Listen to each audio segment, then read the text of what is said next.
Jesus, don't cry. You can rely on me, honey. You can combine anything you want. Well, welcome everyone to part 2 of episode 13 of the AxPx podcast. Our first topic for 2013, we're talking gun control. And for this episode, it's just me, and I have two people I'll be talking to. They're members of family, so should be fun. First up that I'm talking to right now is my dad, Tom DeRager. Hey, Dad. Hey, how you doing, son? Good. The reason why I wanted to talk to you in particular is because we actually have a history of owning guns in our family. I was raised fairly young, learning about how to use a gun. We would go out, when we lived in Northern California, we'd go out to the shooting range, and I was actively involved in Christian Service Brigade, and you did some shooting like classes or something like that with the older like the high school guys. You did some sort of we can elaborate on that too, but oh yeah, you were involved in training us how to use a weapon properly, and going to the I remember going to the shooting range, and it was a fun time. Me and my brother Sam, we go with my dad here to the shooting range and get a little soda and some candy and shoot at targets, and it was a very positive experience. And I learned at a very young age, like I mentioned in the previous section of the show here, that I learned how to respect and handle a rifle at a young age. So, yeah, what do you remember, Dad, about that time? When you were taking us to the gun range? Oh, that was just a really fun time of life, I remember, well, I still have your 2 rifles that I bought for you guys, youth 22s, so that your short arms could do it. You guys were about what? I think I was 5 and 6 years old. Something 5 like and that. 6 or 7 years old. Yeah, it was around like that age range. But the Chipmunk 22 is very, very small. A full-size rifle for a miniature-sized person. Yeah. I mean, was there any reason you just thought it would be good for us to learn? Did you have, or is it just something fun and educational for you to bring, to spend time with your boys, or? Oh well, the main thing with gun training for young people is so that it's not dangerous in your house to have guns, right? Because they're educated. You've taught them yourself, which means usually kids respect the person that teaches them something. Mm-hmm. It's just a natural response. And the safest way to have guns in the house was to have kids who are instructed in their use, when they're old enough to climb around and, get access to stuff in your home. They should be educated. Yeah. Also, it's part, I think, of parenthood, where you trust your children with things that take responsibility. Mm-hmm. And I think it fosters good bonding and also responsible citizenship as the kids get older. Yeah. We were also involved in Christian Service Brigade, which is like a Boy Scouts program in the church, and that was part of summer camp. Mm-hmm. Was shooting 22 rifles. And the kids were from 1st to 6th grade in stockade camp, stockade-aged children, boys. And that was part of summer camp, was the gun range, which it is in a lot of organizations. Yeah, I think Boy Scouts in particular do have. Oh, absolutely. That sort of thing. Yeah. I had that in Boy Scout.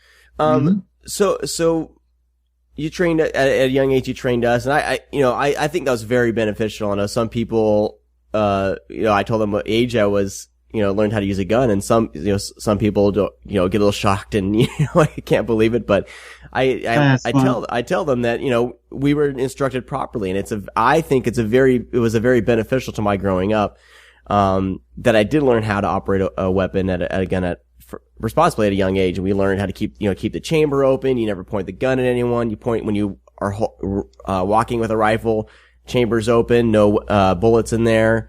And then you point the rifle to the ground. things like that.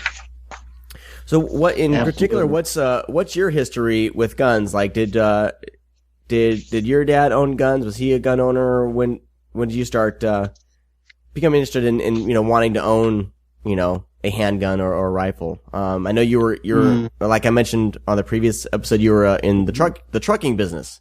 So was that part of it for self-defense, or what's your history with weaponry?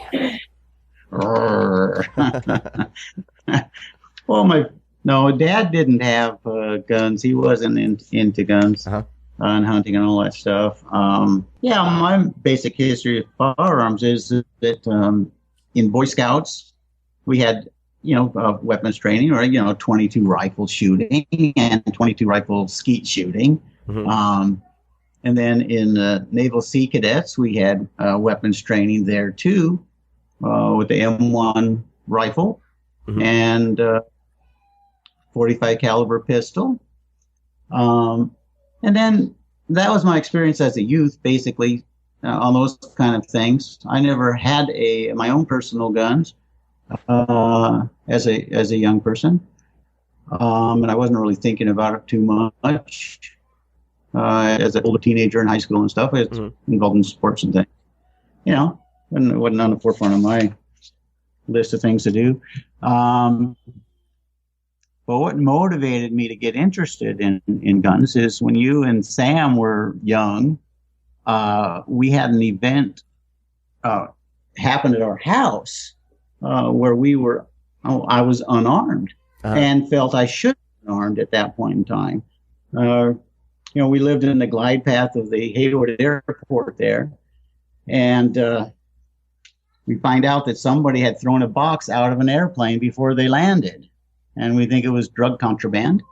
And at 2:30 in the morning, your mom's looking out the window, looking at people with flashlights, in the backyard. And the dog's barking, and the dude's telling the dog to be quiet, and all that. And she finally wakes me up, and she says, "I've been watching these guys, in the backyard." And I says, "Holy cow, you've been watching them, and you didn't wake me up." So here I'm wondering what's going on. So we call the police, and they come with about 6 police cars with 2 or 3 guys in each car. I mean, immediately they were down our street and down the street behind our houses and stuff. So that was pretty weird, because I thought, wow, here we are with police in force. I felt like a piece of bait. They were waiting for somebody to phone in, because they knew these guys had dropped something out of the airplane and they were looking for evidence. It was really weird. Wanted to catch these guys retrieving the contraband, Well, at one point in time, there was a guy on our front porch, about ready to enter our house, and I had a baseball bat. Yeah. Thinking this is a fight or flight situation. And when you're in your home, fight is all you can do. Yeah. Pretty much. Protecting your family and stuff. Anyways, after that, it motivated me to look into arming ourselves, for home protection. Home protection. So, yeah. And later on in trucking, it came in handy for protection against an employee at one time. So now with and where I was forced to decide whether to use lethal force or not. So it's quite traumatic. Do you want to go into that? Because I know that that's definitely been a motivation factor in you keeping a gun around and things like. Can you describe one of those scenarios? Or there was a driver who worked for us who was disgruntled over a minor issue, but he was into drugs and unpredictable, and he threatened me that he was going to take things into his own hands. I knew he carried a gun in his truck, but he said he was going to park my truck in our front room at our house. So at that point in time, we were armed and trained in gun safety and using them and all that stuff. And so Mom had the shotgun at home, and she was going ready for him if he did try to make good on his promise, protecting you kids. And I was at our truck yard in Fremont and ready for him there. And it was a funny thing that the guy actually called when the Fremont police detective, was taking my statement in the afternoon. Because this guy was going to be arriving about 6 hours later. We expected him between 10, 11 p.m. Was when he was supposed to get to our yard. Mm-hmm. So at like 5 o'clock, the detective is there taking taking the information, and, we're going over, what can I do or what can't I do in the event that this guy threatens my life. And he said, well, we can't be here when you think he's going to be here. The best we can do is you can call us when you see him coming. Right. And the way our yard was situated, that would mean about 2 minutes. Like 2 minutes before we see the truck or less. And so he said, well, you need to just do what you need to do. You need to protect yourself. Yeah. And if he threatens you and you shoot him, it's just like he's in your house when he's at your place of business. So you have that perfect right to do that. Wow. And so, that it was a tense arrival. He did come to the yard and did not go to the house with our semi. And it was a tense situation, but I had my pistol in my jacket pocket, and it was loaded and ready to go. I might have shot him right through my coat there, if I had. But he stood down, and everything was done very carefully, and he exited the place. But that motivated me to, or taught me by the police detective, counseling me that the police can only do so much, and they can't assume someone's going to commit a crime and try to prevent it. Right. So you're really on your own when you're protecting your home or your business or your person. Yeah. Or your family. So you recently got your conceal and carry permit in Iowa there. So I wanted to ask you, what steps did you have? I mean, first of all, to be a gun owner, like, are there certain steps that you're required to go through? Do you have a license? So for basic gun ownership, like for the home, and then, like what kind of steps did you have to take to actually get a conceal and carry permit? Can you walk us through like what you have to do? Yeah. First, I'd like to say the Second Amendment is what gives everybody the right to bear arms. Right. So there are very few places where non-concealed carry, you're just wearing a holster on your belt with your weapon in it or whatever, it is legal in this country. Okay. It's kind of a scary thing to do because people aren't used to seeing that happen. Right. So walk down the street in our small town of Garner, you might be taking your life in your hands, because they might think you're going to pull something. But it would be a tense moment. There have been people wearing concealed weapon wearing holstered weapons outwardly, just to kind of get the public up to speed on the idea that hey, this is legal, and you should expect to see in it a little more. Do you, like, I don't know if you've bought a gun recently or anything like that, but did you ever have like a background check run on you or anything like that when you've purchased weapons in the past, or what's been your experience with that? Yeah, for years when you buy a gun, you register and they do a background check. Uh-huh. There's some kind of instant check system that they phone in and they see whether or not the person has a record of any kind. And so purchasing a weapon has had these limitations on it for a long time. Way back in the 80s. Yeah. Yeah. It's been, I'd like to say something about assault weapons. Sure. Assault weapons are a rifle, that has a selector switch on it that you select between a 3-round burst or fully automatic. Right. What people are calling assault weapons are not assault weapons at all. They are auto loaders. Right. Are they more semi-automatic? You can only you fire one bullet per time you pull the trigger. Right. Yeah. Yeah, they're confusing the amount of ammunition in the clip for automatic. But yeah, you have to pull the trigger each time. So it really doesn't matter. That's what I don't get about the limit where President Obama was talking about the limiting the clip size, because it's like, well, if you have a couple clips on you, it's a semi-automatic, swapping out a magazine doesn't really take that long. You're not really gonna.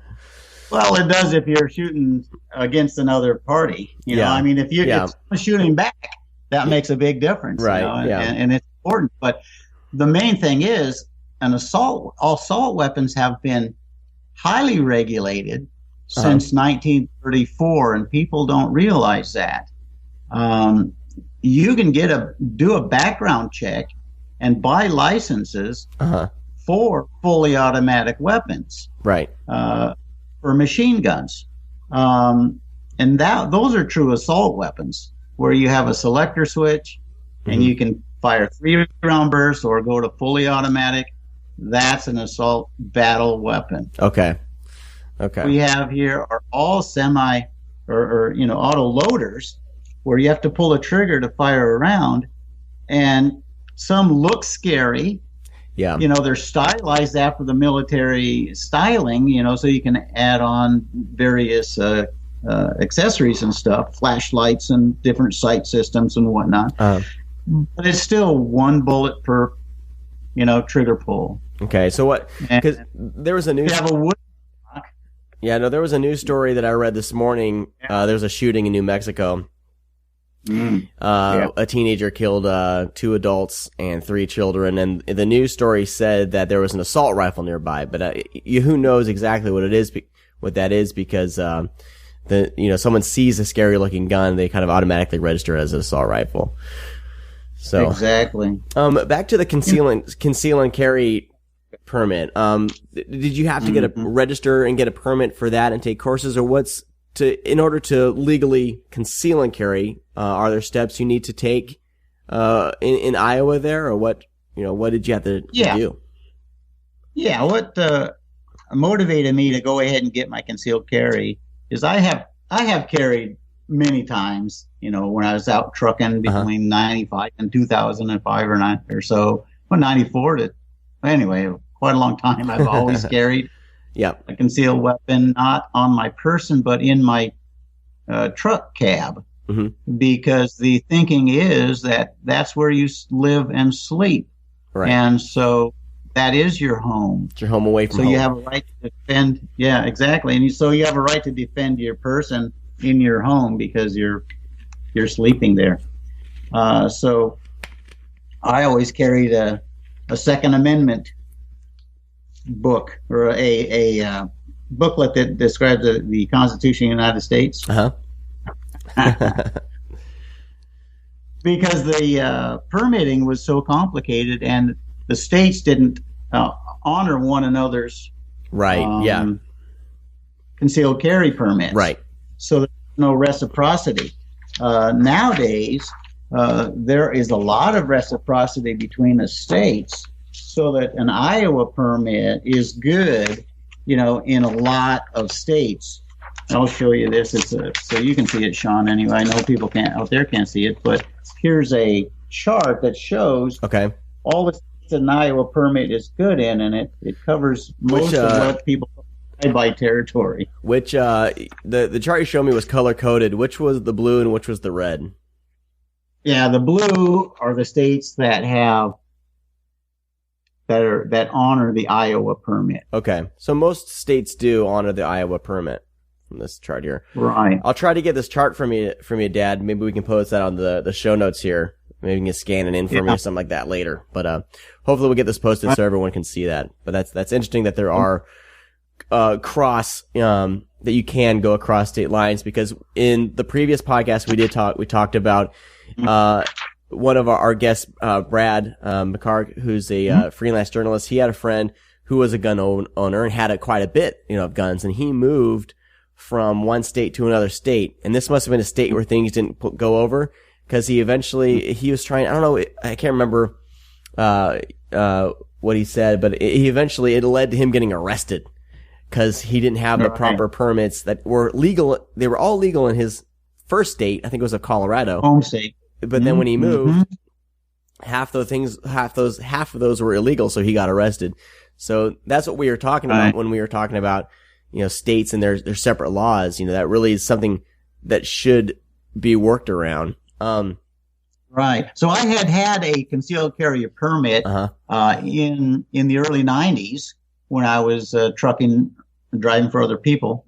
But you have to renew it every year, and there wasn't the reciprocity at that time. So I let my permit lapse because I thought, well, most of the time I'm out of the state anyway. Right. So there's no real point in doing it. So after the Aurora, Colorado shooting, I was motivated to just kind of make a statement, and also to participate, in really defending, our homeland here. You think that nothing's going on in Iowa, but we had some shootings last year where 3 gas stations were robbed at gunpoint, and 3 people died. The guy shot the clerks. Wow. So, just in our local towns here, just podunk Iowa. I mean, no real reason to think that there's this kind of violence going on, but it does happen. Yeah. Well, I remember when I was in high school, I don't know if it was high school or I think it was high school, where, there was a customer that came in. I forget who exactly it was, but he was murdered by, that night that I saw him in the grocery store, he was murdered, a few hours later in his home by, I don't know if it was his ex-wife's boyfriend or something like that. I don't remember the specifics, but that was, chilling to hear, at being a young age, being like, I think I was like 16 or 17, but to hear something like that would happen right after I saw the guy in a town. I mean, how many people live in Garner? I mean, it's what's the population of Garner? About 2,800. 2,800 people. So to hear something like that happen, and it is scary. It can happen anywhere. Did you have to take a class to get this conceal and carry permit, or what'd you have to do to kind of get all your paperwork sorted out? Yeah, I called the sheriff's office and asked if there was any concealed carry classes coming up, and they have one deputy that does the concealed carry training, which took all day Saturday to do, 8-hour class. It was very informative. He covered a lot of topics, and a lot of ethical scenarios were played out and stuff. It was very, very worthwhile. And then they do a background check and issue a permit if you stand the scrutiny about a week later. Right. So, and these lists or these permits are kept by the sheriff, and only the sheriff and one sheriff's deputy out of the whole office have access to the permit binder that they keep. And our sheriff has said that he would never reveal the identities of the people in this folder or this binder that they keep their permits in, that he would defend that binder with his life. You guys got so good the idea sheriff. that he is a good sheriff, Scott Dodd. And if people think that these permits are published into a database, by and large they are not. Right. And I think it's kept by the sheriffs. So I think the people that are primarily going to defend our country against this whole idea of gun confiscation or whatnot is going to be the governors and the sheriffs are going to stand up. Yeah, and so far I don't see any evidence of any gun confiscation or any federal database list going into play yet. So and that's another thing we discussed. Why there was a lot of miscommunication or misconceptions about what Obama was doing with his list of 23 executive orders. There's nothing to the sort to lead to any sort of database managed by the feds or anything like that, which we all agreed, I think, wouldn't be good. You know, that's definitely a invasion of privacy. And it's good that, you know, I guess make sure your local sheriff is a good sheriff, you know, is going to defend that. That's right. And hey, and that's why the sheriff is an elected official. Yeah. You know? Yeah. He has a constituency to satisfy, and that's, you know, the majority of the people in his county, which I think is very fine. Yeah. So speaking of, you know, these misconceptions of banning guns and everything like that, and there are people that do want, you know, some guns, if not all guns, banned. I mean, do you think you obviously don't think that would solve anything? But what would that solve? Would it solve anything, or would it? You know, what are your thoughts on a total gun ban if that happened? Although it is, you know, to an extent highly unlikely. What do you think about that? Well, again, I think about what is the extent of human government.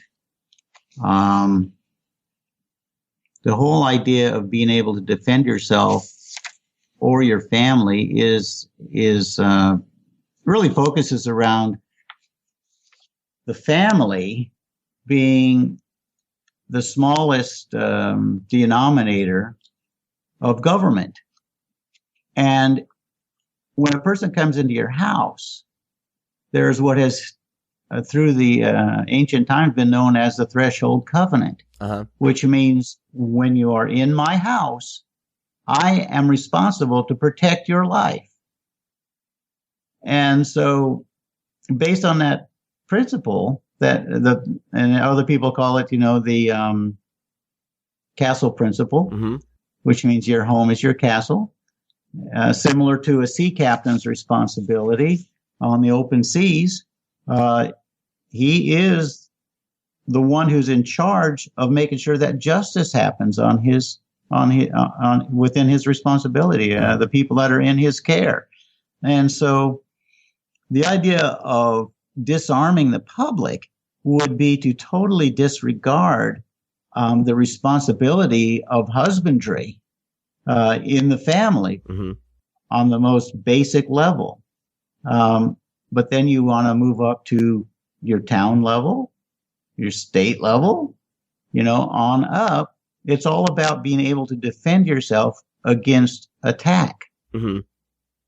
Right. Anybody. A lot of people say, well, the government's going to turn on all of us. We need to defend ourselves from the government. But I think it's simpler than that. You know, any sort of attack. You know, you want to be able to defend your home and your family from, you know, whoever may be invading your house, you know.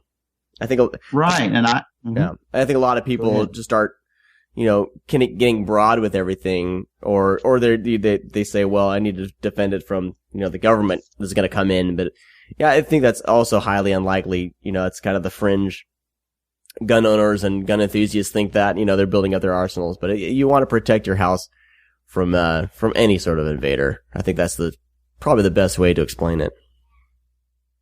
Exactly. I really respect what they do in Switzerland. Yeah. They have mandatory military service in Switzerland. And during, they have an active duty portion, I think is like 6 months or up to 1 year. And then they are on reserve duty for the next 10 years. And their M16 style assault rifles are assigned to them. And they have a right to carry their M16 or similar rifle, similar, you know, assault rifle in public or wherever they want to carry it. Yeah. So you've got a bunch of 20-year-olds, you know, that are the militia, you know, the official militia of the country, and you know, upon discharge, they can have their gun, or they can buy a new one, or whatever they want to do. But an armed citizenry is responsible for keeping the crime rates down. Yeah. Because, you know, anybody can go into a theater that has a, you know, no guns allowed sign out in front and shoot people, because the law-abiding citizen is going to, you know, obey that law and not be armed, when an armed person, you know, like in Aurora, could have stopped that whole thing. Yeah. Stopped it or, maybe, I don't know. That's a tough scenario because in that case, it was a darkened theater. The people didn't even see him coming in. It's like, how do you prepare for that if your eyes are fixated on a screen during a scene where there is massive gunfire going on? It's that's a tough scenario. That scenario, I don't think it's not the best scenario, but there are other examples of someone who is armed, taking care of a situation. I know there was an older gentleman who had these guys break into his house, and once they came up the stairs from the basement to where he just gunned him down. That's it. And they had no chance, but they had invaded his home. So, what do you expect? Yeah. Yeah, that's exactly it. So I think, to an extent, if there's a robber or a criminal, going into a situation, if they suspect, possibly, more people would be armed to defend themselves, they probably maybe would think twice. But, yeah. When all that's said and done, a maniac's a maniac. He doesn't care about, the law. He doesn't care. He just wants to deal as much damage as he can. And if weapons are banned, if guns are banned, if you can't get a gun, he's going to find something else. I know that recently there was there was a plot. Some teenager had a plot in his school to blow up his classroom, and take out everyone in the classroom. And the teacher stumbled across a journal he had dropped or something like that as she got the authorities involved. And they went to the kid's house, and he actually had material and instructions on how to build a bomb. So I think, a maniac's a maniac. You can't. That's right. There are precautions you can possibly take, but, that's not going to stop these crazy maniacs that go out and want to kill. And that's what we hear on the news is the small percentage of these maniacs that are wanting to deal damage. It's not the populace, the majority of gun owners are responsible.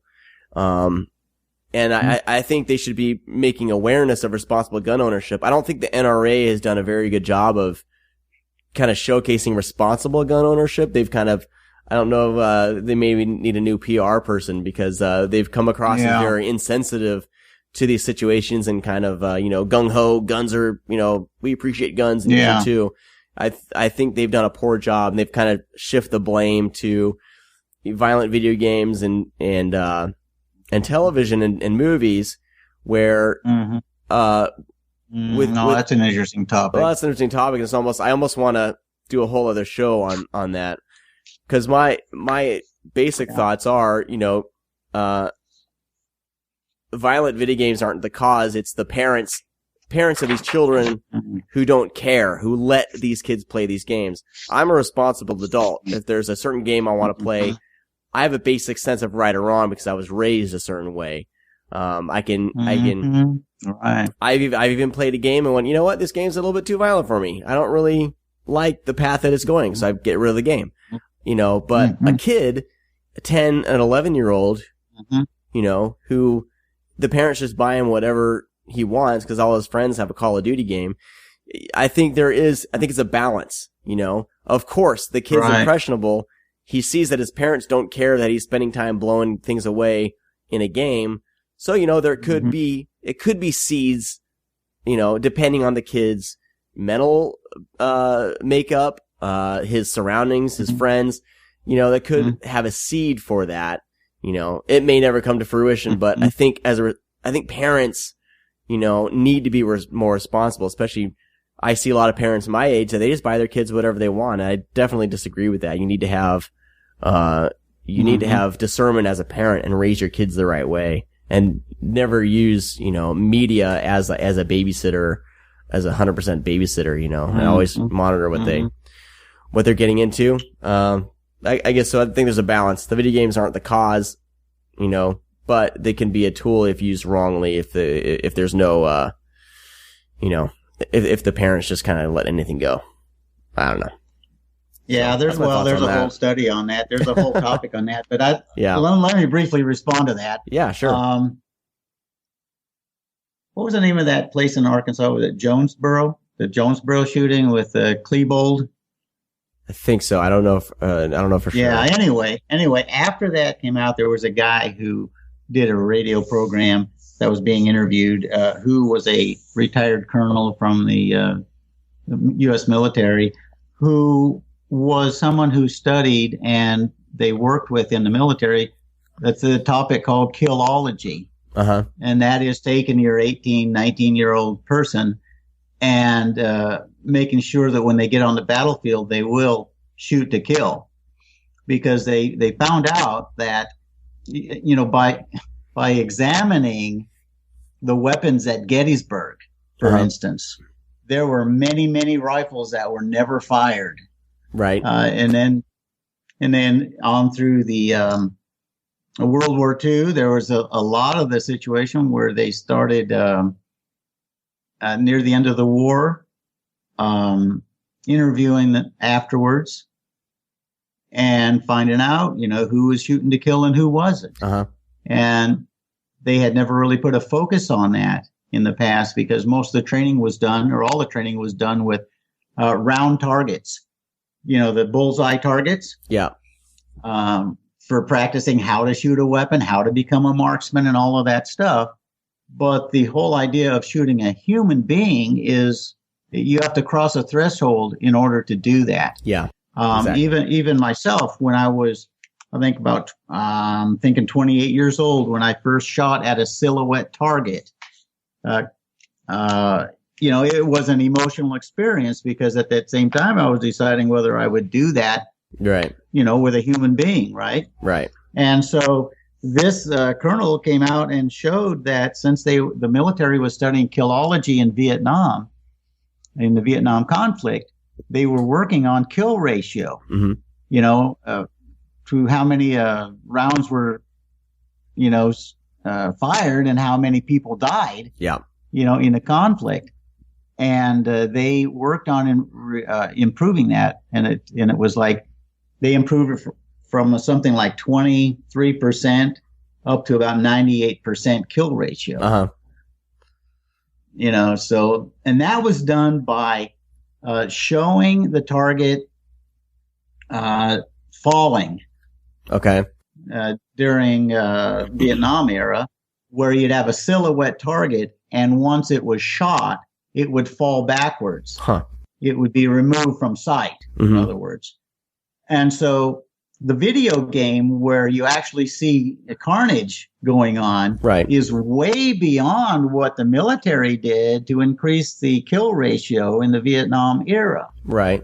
Yeah. And so now we've got a military that the kill ratio is, you know, like 100%. I mean, the intent to kill is there in every soldier. Yeah. Where it was not necessarily that in the past. Huh. And, that's interesting. And so firing at a silhouette, if you've never done it before, you know, and you've never contemplated killing someone before, is a very emotional event. Yeah. It should be. It should, But I think that's been removed from society. Yeah, you know, there's definitely, we're definitely desensitized.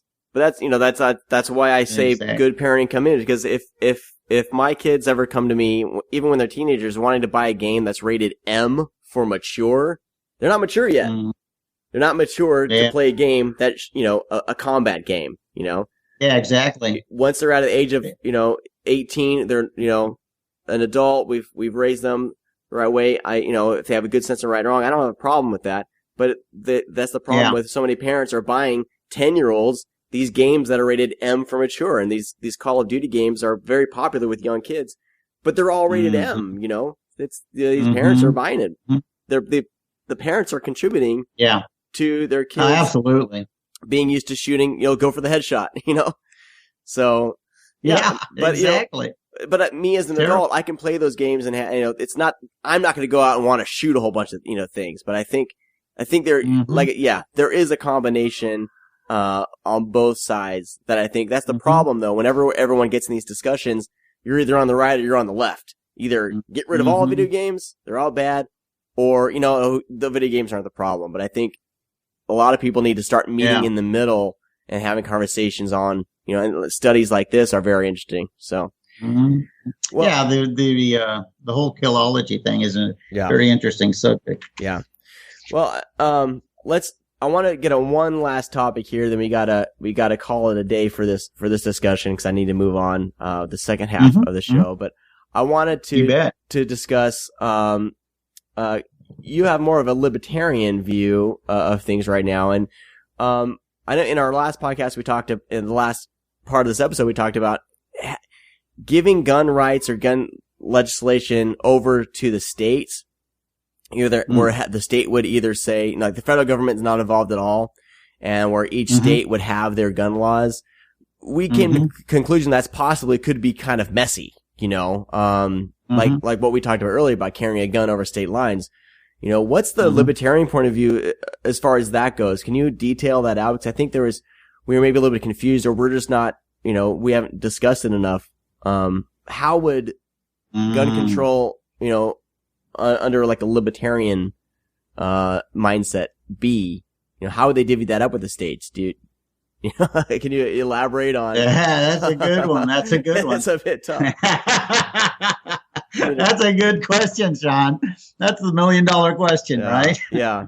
Now, I can't speak for libertarians, but I can just speak from my own point of view, and kind of poke at it a little bit, I guess, what it would be. But yeah, it's not the responsibility of the federal government to violate the Second Amendment, for one thing. Right. The Second Amendment is it's one sentence. It's a long sentence divided by a comma. It says a well-regulated militia, well, 2 commas, 3 commas, being necessary to the security of a free state. Okay? That's the first thought. A well-regulated militia being necessary to the security of a free state. So what that means is each state has the right to have their own militia. So that's what the National Guard units are for each state. Okay. Like California National Guard, Iowa National Guard. They are the militia of the state. Okay. So what we're saying in the Second Amendment is each state can have its own well-regulated militia. Okay. And then the second thought is the right of the people to keep and bear arms shall not be infringed. So I take a very literal reading of this amendment and say that any gun control whatsoever is infringement on the rights of the citizens. Okay. So a libertarian view would be that the Constitution, lays it out, what the two things are that are being established here, recognizing the God-given responsibility for people to defend themselves. The defense of innocent life is very strongly laid out in the Bible, but you can argue that on a few different levels. But the main thing is the non-infringement. So now, when you say, you want to go ahead? No.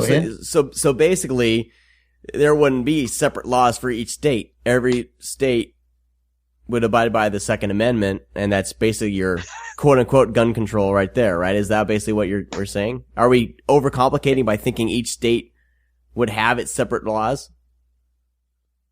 Yeah, I think that's a perfect solution, is just to abide by the Second Amendment. Yeah. So here's nationwide. So here's the second $1 million question, and we'll end this discussion. So, sure. Everyone is in a stir to basically stop things like the Sandy Hook, stop things like the Aurora shooting.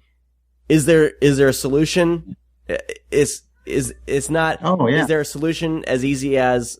I mean, there's not an easy solution, but are we stuck? Mm-hmm. Is it just human nature? Are we combating like a society that's just kind of growing more and more violent, or what would be your solution, if any? Okay. Well, the thing that comes to my mind is that what you do is remove a scenario where there's no opposition, where a gunman can come in and be unopposed and shoot people. Let's go back to the threshold covenant.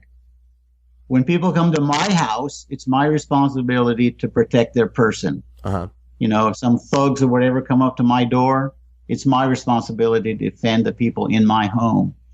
Now, when you send your kids to school, there's a threshold. Right. Your children are going over a threshold into the care of the people that run that school. Now, if you would just allow the Second Amendment to do its work, then people on the local level would decide how they want to protect the children in their school. Uh-huh.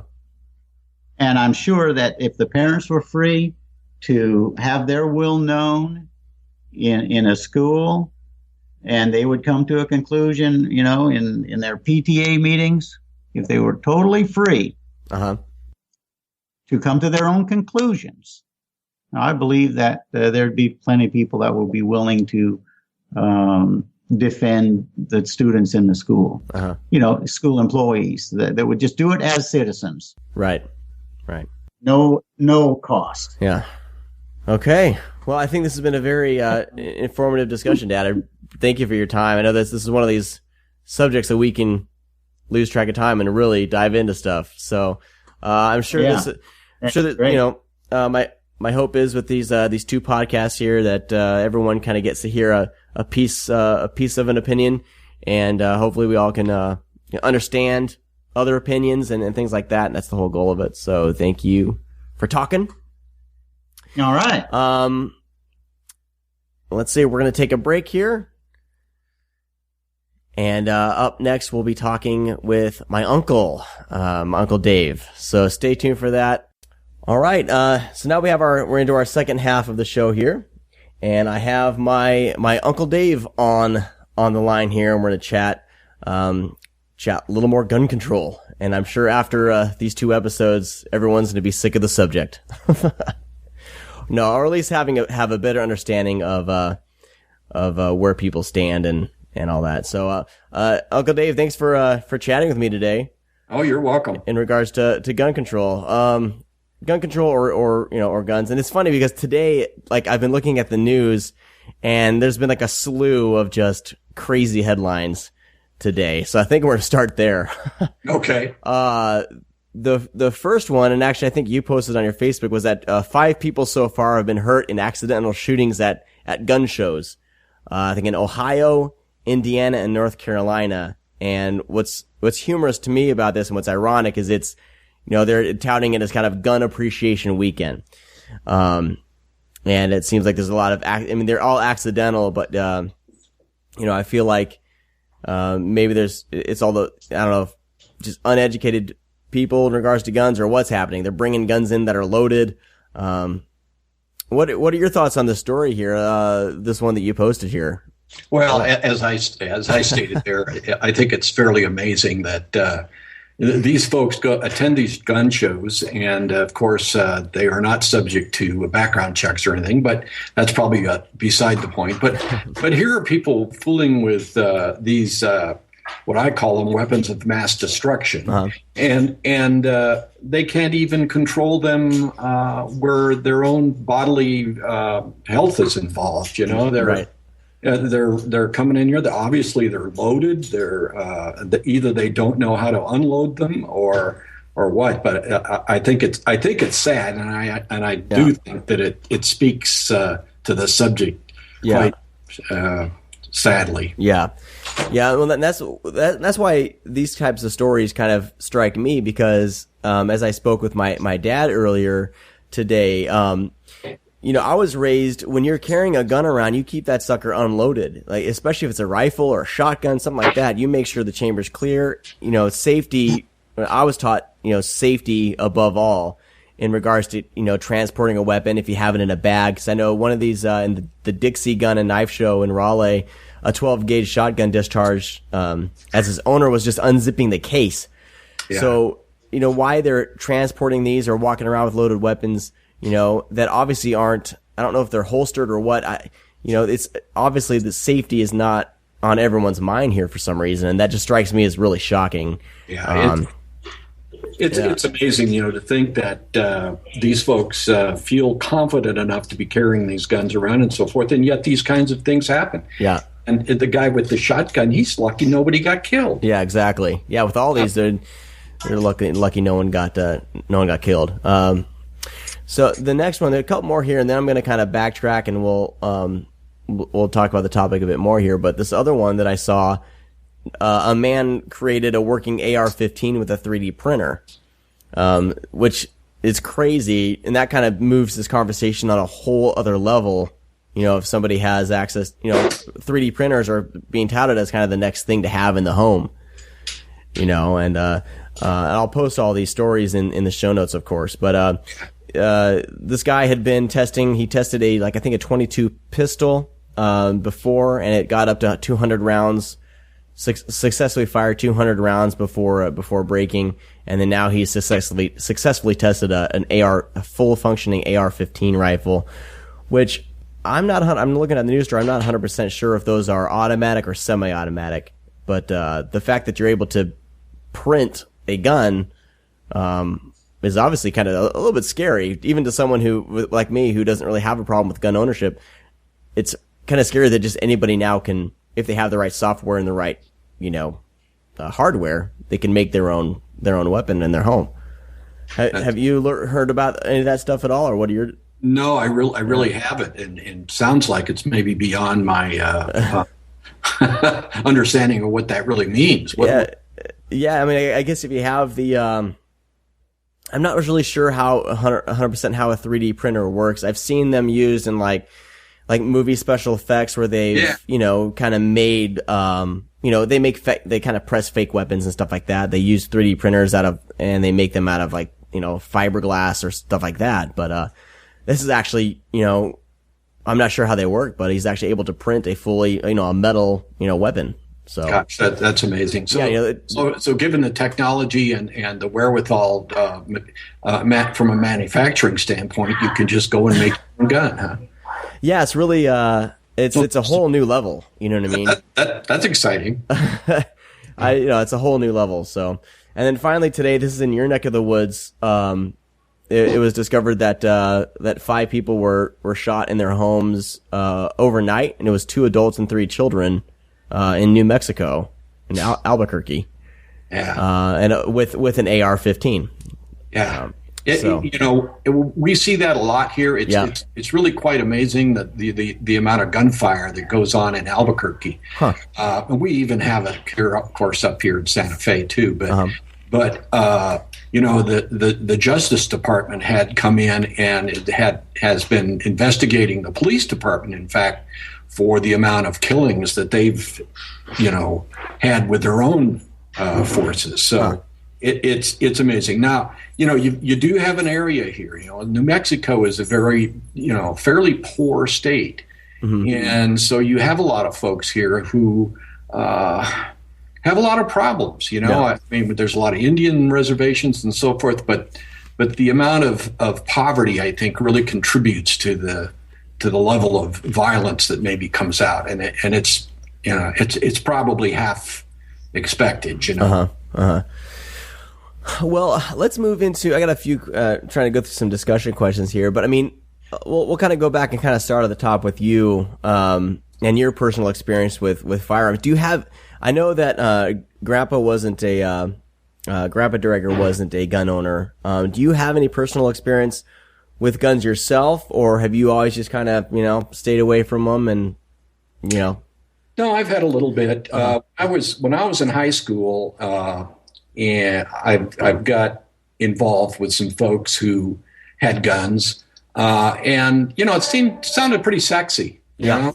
So, in fact, I bought a 22 caliber target rifle from a guy I was working with in my senior year, and I thought this would be fun to have. Now, God knows why I thought that would be fun to have, but I'd take it to the range. It was a target rifle, but so it was. It didn't even have a magazine. It was a single shot bolt action rifle, and. I played with it a little bit. We'd go out in the woods and shoot at a tree or something. And I thought, well, this is sort of ridiculous. So, that after a while that wound up standing in the closet. But probably my big experience was the Marine Corps. They trained me to fire a M14 from 500 yards, and it was. Yeah, I think having had that experience, of course, I didn't go to Vietnam, but nevertheless, I think once I'd had that experience, it was probably enough for me. I came home and got rid of my 22, and from then on, I've never really thought about having them. So yeah, that's been kind of my experience, but it was a military experience. That M14 is what they use for as sniper rifles now, I think, because they've got the M14 now, which is or the M4, I'm sorry, which is the basic assault rifle. But these were big NATO type big rifles with they were magazine fed. They had 7 rounds. And, it seemed to me that the Marine Corps at that time thought 7 rounds was enough. But anyway. Right. That's that story. Yeah. Let's see here. So I know all this has been, gun control and the gun conversation for the past, since, I guess it ramped up with your Aurora, Colorado shootings, and then recently with those Sandy Hook shootings. Do you think that those 2 events especially have become kind of a tipping point for this conversation? Has it been for you, or what have you seen? Kind of with even casual conversation, it just seems like it's on everyone's mind now. Yeah. Well, I think particularly Aurora. Yeah, and then the horrific issue of having 20 babies murdered. Yeah, it's just, it's just enough. We keep putting up with this, and I don't know what we're going to do. But the Aurora, Colorado thing, I think, really strikes home probably even more for me than the school shootings. I mean, for God's sake, if I'd had a little baby in there and it was murdered, that'd be one thing. But I mean, you can't even get past that. But this Aurora, I was sitting in the theater the other day, and I could see that the exit door, I could see light between the doors, and it came to my mind. I thought, oh my God, has somebody propped the door open? Right. Is somebody going to be busting in here with a gun? And I'm thinking to myself, I can't even go to the movies and feel safe. So I think wherever you are, whether it's a restaurant, a mall, a theater, a school, or wherever, I think that the tendency to be worried about the terrorism that comes with this worrying about, is somebody going to bust in with a gun? And I remember back in, I don't know if you remember the old phrase about going postal. Yeah. It's kind of that kind of thing. It started out with people who were just pissed off. Yeah. They're not insane. They're just, somehow something pushes them over the edge, and if they have access to these weapons, then, stand by, because you never know what's going to happen. Yeah. So I know that President Obama spoke the other day. Did you have a chance to listen to his speech? I did. And I would have to say that I agree with most everything he's doing. I think it's a reasonable and rational approach to try to do something with this. I mean, once you recognize that even the Supreme Court has supported the Second Amendment, and you get past this whole unfortunate compromise that the Founding Fathers had to put into the Bill of Rights, and say, okay, we got to put up with this, then we got to figure out a way to make ourselves feel safe, and that there are people out there who have guns. Look, secure them. I think about this guy Lanz's mother. She supplied all the weaponry for her son. Mm-hmm. She was the first victim. Now, why the hell didn't she have these all locked up? Right. Yeah, exactly. That boggled my mind too. Like, were they in a gun safe? Did you have them in a drawer? I mean, yeah. Well, obviously, here's a guy with autism, so they think, who, had full, I guess, access to these weapons, and I think it's just, she paid with her life, but I think that one of the things that Obama has gone through, and one of the issues he has is of the 23. I think if you look at the detailed stuff that I think I in fact posted it from the New York Times. Uh-huh. And they've got it. There is a section there about encouraging gun owners to live up to their responsibility to store guns safely. Right.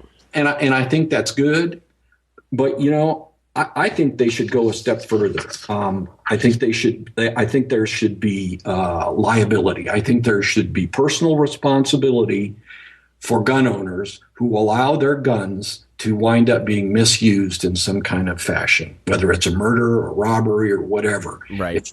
If you don't have your guns, secured in such a fashion that people can get a hold of them and use them, then you should go to jail. So, yeah, there should be some sort of repercussion. I mean, there was that news story the other day where a school security guard left his gun just sitting on the sink in the bathroom. The bathroom. It's like that guy should lose his job. That should be the first thing. Yeah. Get that guy out of there. He's blown it. He's done. Well, and that's another part of that problem too. The NRA saying, would you just hire more guards? Well, there's a guard. Here's a guy who probably, God knows what kind of education or where he's been in his life or what his background is, but he's probably making minimum wage. It's like this guy Zimmerman. Give him a gun, and he's going to go out there and he's going to look for an opportunity to be a hero, regardless of who gets hurt. It might be him, probably. Right. But yeah. And in that case, it seemed like I don't know what kind of training that guy had either. But it's a tough. It's a tough scenario to kind of who do you choose to let have guns? Who do you choose to keep guns out of their hands? I'm assuming you're not for a total gun ban, but do you think an assault rifle ban would be a step in the right direction? Absolutely. I don't think there's any reason for people to have military grade weapons. Uh-huh.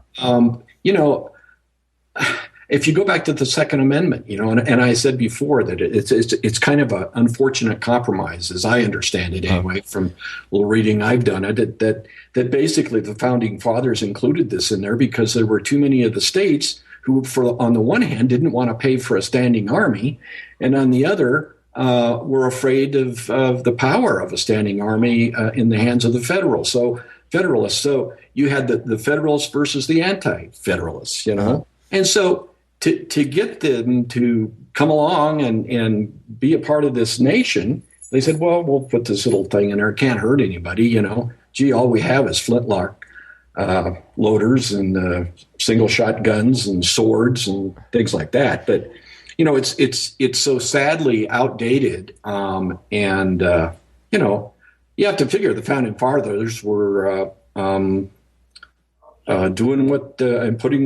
dealing with the education and the experience they've had in life. Certainly they have no idea where we would be today. So I think military grade weapons have no place. I mean, they're not for hunting. If you want, I'm even to the point where I'm feeling that there are so many guns out there anymore that even myself, there are times when I think, man, I ought to go down and buy something to protect myself from the other guys who have guns. Right. I mean, it's crazy. It's that kind of escalation, Yeah. And that's what, because my dad has he has a conceal and carry license now. And that was almost his reaction. That was his reaction to the Aurora shootings was, man, I better arm myself when I'm going out and about, and he took action and took the classes and did it. But, yeah, I mean, to an extent, I do understand. I mean, if you're out and about and you do want to protect yourself, more power to you. As long as my whole thing is training. As long as you're trained, you know how to use it. In our earlier part 1 episode, we had a Texas police officer on, and they go through specific training on how to react in a tense situation. They're specifically trained for that, but the casual gun owner is not trained, at all for, a tense, bullets whizzing by situation. And, for the most part, they may end up getting themselves or those around them killed just because they're not trained. I mean, do you think, do you think the government should, or not the government, but there should be more programs or training would that help? Well, I think that there certainly is, in part of Obama's 23 points. I mean, that's included there, and I think that's probably right. And I think you need to have all of the background checks. I think they need to close all the loopholes on this thing. Uh-huh. I mean, I know there are always going to be people who go underground and buy weapons. Right. I've heard that the Mexican cartels get 70% of their weapons from the United States. So you got people going in and buying guns and then selling them to the Mexicans. I mean, there's got to be stuff like that, and there probably always will be a criminal element, Uh-huh.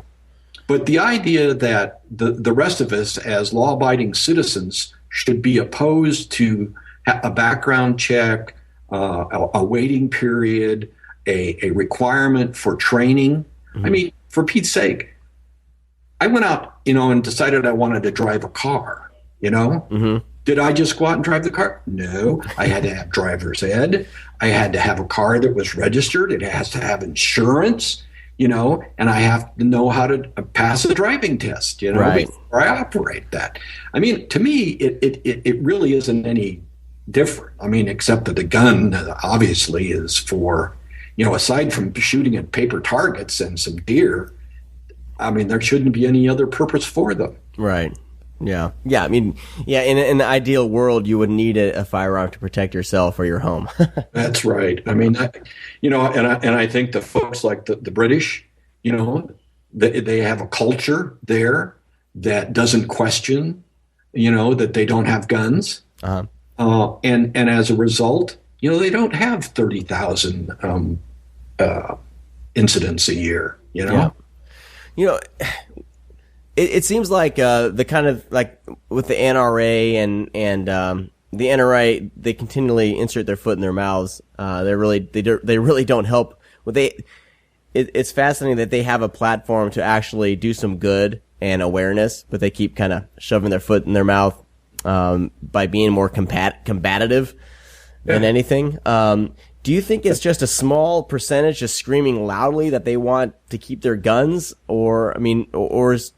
Well, the thing that bothers me is if we get past this Second Amendment thing and say, okay, it's you can have a gun, okay, right? But there's got to be limits to the kind of gun you should have. But this business that you shouldn't have to register, that you shouldn't have to answer anybody's questions about, gun ownership, I think is just ludicrous. Mm-hmm. If you're a rational, educated person, what are you afraid of? I know there is a lot of that, conspiracy theory out there that somehow you're going to need your gun to take down the government or protect yourself from the government, right. And I just don't buy it. I mean, it's crazy. Yeah. I don't either. And I highly doubt that the police or even our armed forces would turn against the citizens either. So Well, no, I mean, they're the same. We're all the same, but yeah. I know. And this probably goes back to that original thinking, that the reason that the amendment was put in the Bill of Rights to begin with. And it amazes me that it's survived this long. And, the world is definitely a different place. Yeah. Yeah, definitely. Because it's single shot muskets and things like that is what it was referring to, as far as keeping a standing militia. Yeah. Let's see here. So, I mean, we've talked, what would your ideal method of gun control be? I mean, if you're able to have your way, like, aside from having no guns at all, which in realistic, I guess, is impossible. You're talking about like more restrictions, right? Training.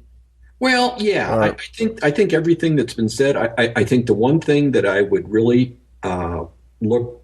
I mean, if I had my way, if I were king, I would, as I said before, require accountability on the part of gun owners. I mean, enough accountability, enough pain potentially from losing sight of your weapons, mm-hmm. that you keep them locked up, you keep your kids away from them, what you're doing yourself, I mean, we are way beyond, I think, the opportunity to rethink the Second Amendment. I think it is way out of control. I mean, we've got what 5% of the population and 50% of the guns in the world. Yeah, and we're not prying these guns out of their hands. So let's make them accountable. I mean, really accountable. Right. Yeah.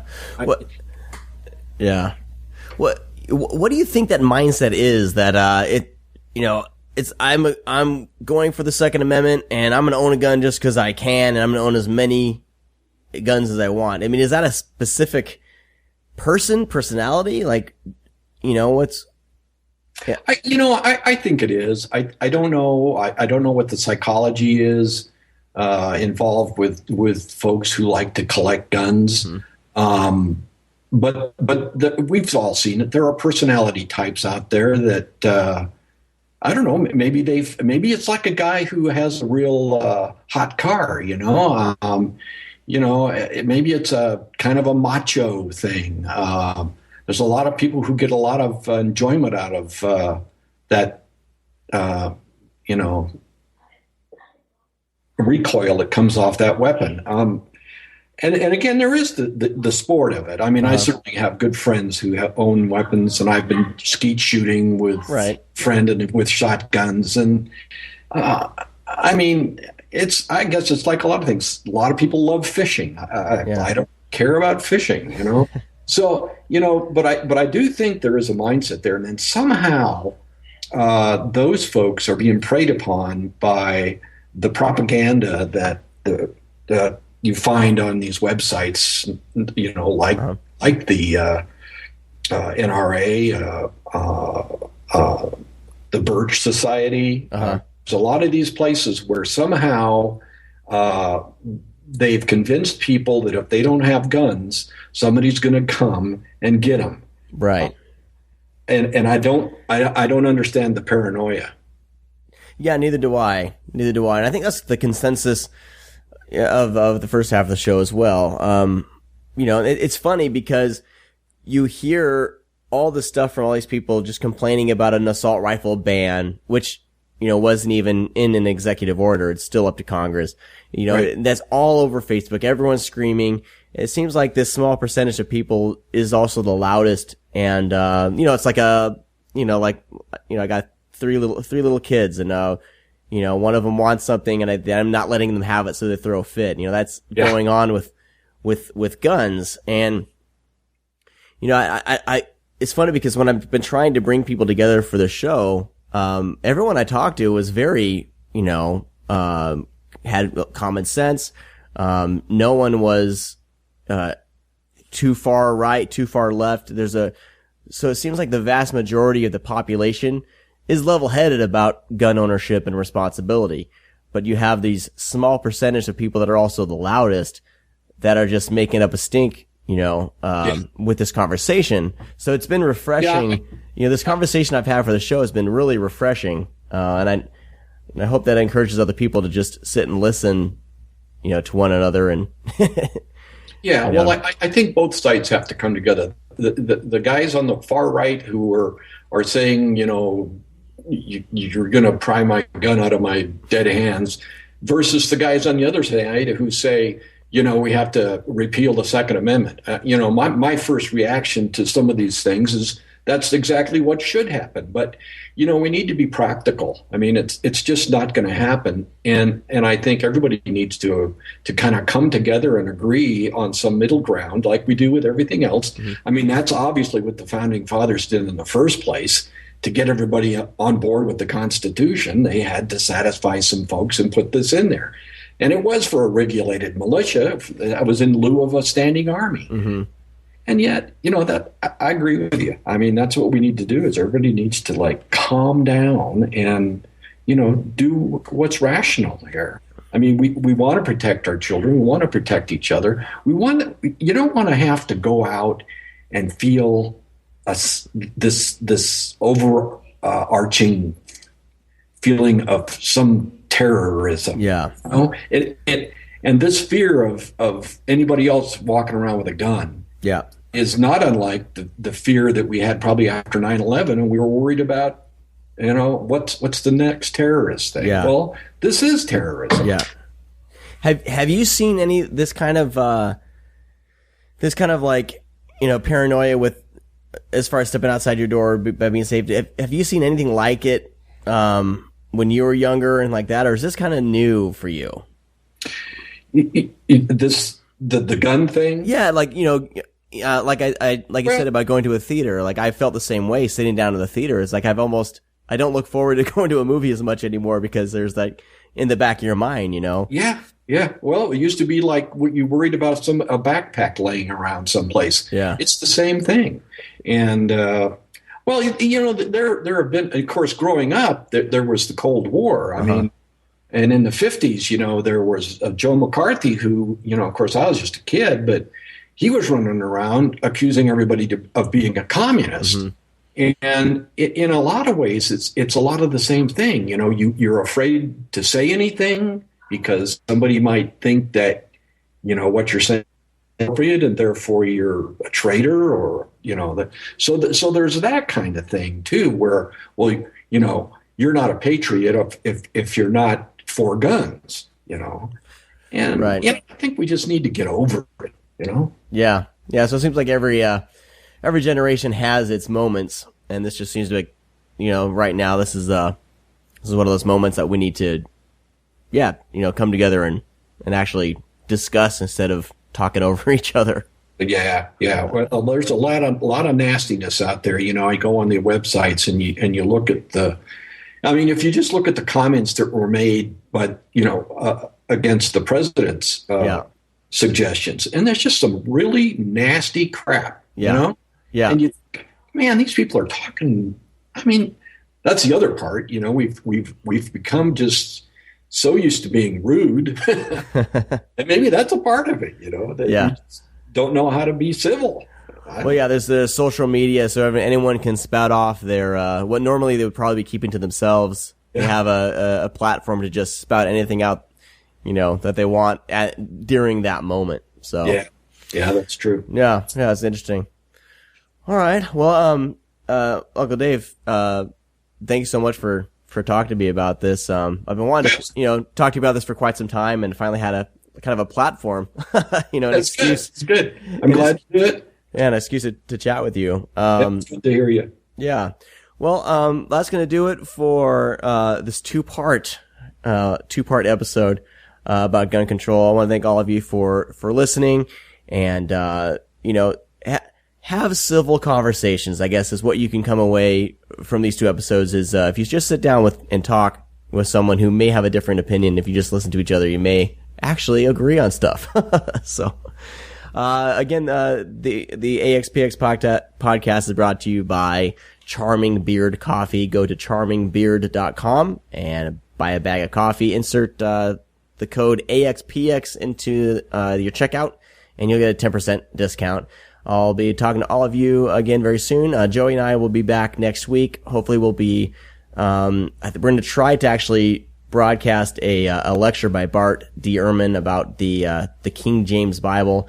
And then in a couple of weeks, we'll be talking to Seth Andrews, whose book Deconverted just came out. We'll be chatting with him about his story and the quote-unquote Christian bubble. So stay tuned for those. I'll talk to all of you next week. Have a safe week. Bye-bye.